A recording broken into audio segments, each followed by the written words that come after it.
जय श्री राधे कृष्ण। मित्रों, इस दिव्य वाणी में आपका हृदय से स्वागत है। जैसे घर लौटते बच्चे को मां गले लगाती है, वैसे ही हम यहाँ एक दूसरे के साथ कृष्ण कृपा में डूबने आए हैं। हे प्रभु श्री कृष्ण, जो भी इस संदेश को सुन रहा है, उसके हृदय में शांति की गंगा बहा दो, विवेक का दीप जला दो और साहस का सिंहासन स्थापित कर दो। आज का विषय है कर्म और किस्मत। लोग क्या गलत समझते हैं और गीता का सच्चा जीवन संदेश क्या है? सबसे बड़ी गलतफहमी मीट।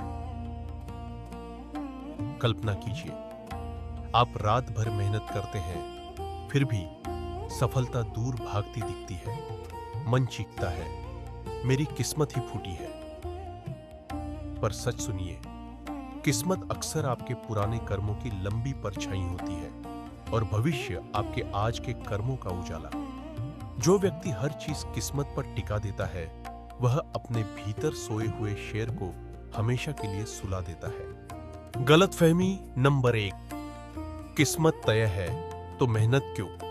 लोग सोचते हैं, अगर सब लिखा हुआ है तो पसीना क्यों बहाऊं? अरे भाई, जीवन का नियम देखिए, दरवाजा तभी खुलता है जब आप ठक ठक करते हैं।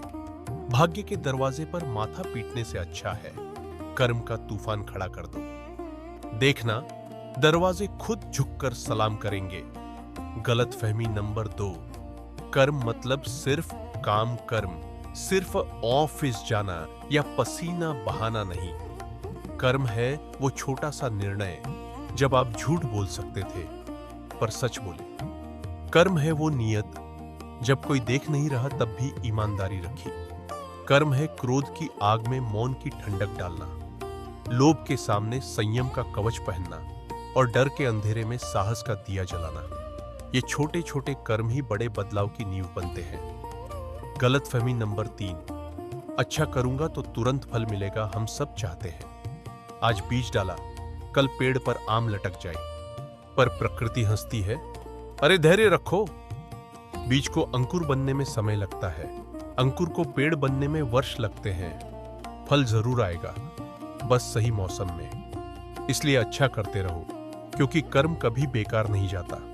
वह बैंक में जमा हो रहा है, ब्याज समेत लौटेगा।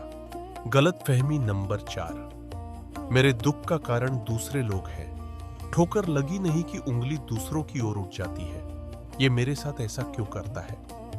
पर याद रखो, जब तक आप समस्या का ठीकरा दूसरों के सिर फोड़ते रहोगे, तब तक आप उसे अपने सिर से उतार नहीं पाओगे। दुनिया नहीं बदलती, पहले आपकी नजर बदलती है, और जैसे ही नजर बदली, रास्ता खुद ब खुद नया रंग लेने लगता है। कर्म का सही अर्थ।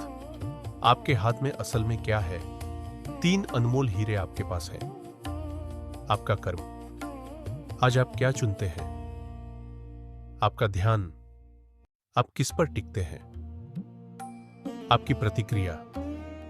कोई घटना आए तो आप कैसे जवाब देते हैं? बाकी सब वह प्रभु के हाथ में है। इसलिए चिंता का बोझ उतार फेंको और साधना का दिया जला लो।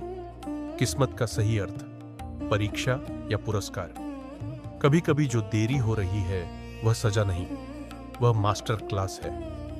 प्रभु अगर आपको ज्यादा इंतजार करवा रहे हैं तो मुस्कुराओ, क्योंकि वह आपको वैसा पुरस्कार देने वाले हैं जो आपने सपने में भी नहीं मांगा था। किस्मत रुकावट नहीं डालती, वह सबक सिखाती है। और जैसे ही सबक समझ आया, रास्ता चांदनी से नहा उठता है। उस मन अंधा होता है। फैसले बुद्धि की रोशनी में करो, मन की धुंध में नहीं। छोटी छोटी गलतियां ही चुपके से बड़े पतन की सीढ़ी बन जाती है। सफलता मांगने से नहीं मिलती, मांगने से भीख मिलती है। उसे छीनना पड़ता है मेहनत से। क्रोध माचिस की तीली है, दूसरे को जलाने से पहले खुद की उंगलियां झुलस जाती हैं। सबकी सेवा करो, पर फल की आस किसी से मत रखो। प्रभु सब देख रहा है। दूसरों से तुलना मत करो। चांद रात में चमकता है, सूरज दिन में। दोनों अपने समय के राजा हैं। समय सबसे अनमोल धन है। इसे व्यर्थ गंवाया तो अंत में सिर्फ पछतावा हाथ लगेगा। कहानी का रूपक। दो लकड़हारे जंगल में दो लकड़हारे थे। पहला सुबह से शाम तक कुल्हाड़ी चलाता रहा। कुल्हाड़ी कुंद थी, पर वह रुका नहीं, बस और जोर से वार करता गया। दूसरा थोड़ी थोड़ी देर में रुकता, कुल्हाड़ी तेज करता, पानी पीता, सांसें संभालता, फिर और मजबूती से काम करता। शाम ढले दूसरा बहुत आगे निकल चुका था।